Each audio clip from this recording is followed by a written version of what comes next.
It's like choosing your meal for death row. It would have to be a really long one that I would enjoy rereading. The book I'm currently reading, which is actually, it's a book of Don DeLillo's short stories. Well, whatever book it would be, I'd end up hating it by the end, right? Because I'd have read it so many times. I will say one book that I come back to again and again and again is James Joyce's Dubliners. The old desert island question. I think I would probably bring The Complete Sherlock Holmes by Arthur Conan Doyle. I guess I'd have to bring Disquiet by Fernando Pessoa. It's a beautiful book that, I don't know, it was written by this Portuguese guy. It's sort of half poetry, half memoir, his thoughts, his sadness, his hopefulness. But, you know, it's also just sort of, it's a beautiful document on despair. There, I'd probably take the works of Shakespeare. Yeah, I'd have a lot to go on, wouldn't I? I didn't pick the Bible, you notice. I picked William Shakespeare. Does pine nut qualify? I mean, Pine nut qualifies. yeah, because it's technically not a nut, but it's living without it would be more difficult than any other because they're so good in salads, pastas, pizzas, everything. I really like pistachio nuts. I like pistachio ice cream. I'm not sure why pistachio ice cream is green. And it doesn't really taste a lot like pistachio to me. But I like pistachios. Yeah. Hazelnut. Smoked almonds. Are almonds a nut? They're not one of those things that are nuts, look like nuts, but are actually fruits or something.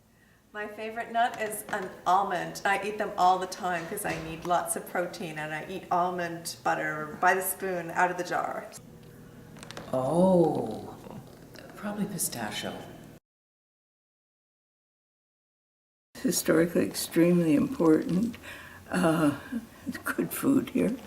Of course, being on the St. Lawrence is something I envy.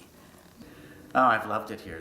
The history seems to seep out of every wall, and it's been wonderful to tour around and to see all the wonderful old buildings, and to be in the Morrin Centre and tour the prison cells and death row, and to be locked into one of the cells with the lights turned off was that was frightening. My grandparents brought me here when I was 16. Then I had a lover here for a while. That didn't work out. And then I was engaged here many years ago. At the moment, I'm working on a novel of Michel Tremblay, entitled La Traversée de la Ville, which will be Crossing the City in English.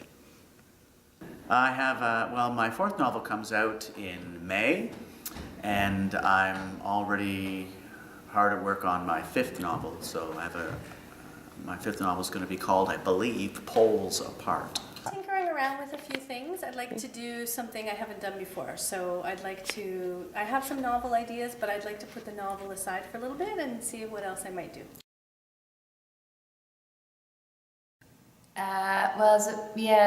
Probably a book called Adam of the Road.